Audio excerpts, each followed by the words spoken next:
May problema bang buhay mo? Huwag kang mag-alala.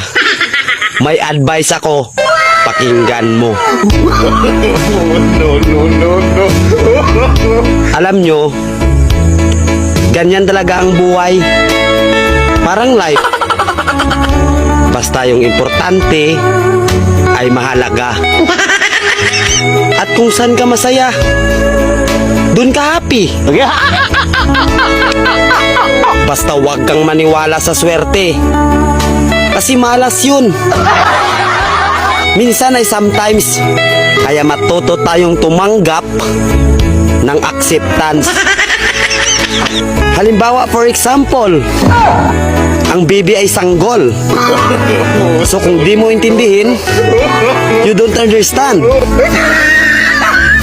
Basta kaibigan, lagi mong tatandaan that wherever you go are there. At the end of the day, ay gabi na.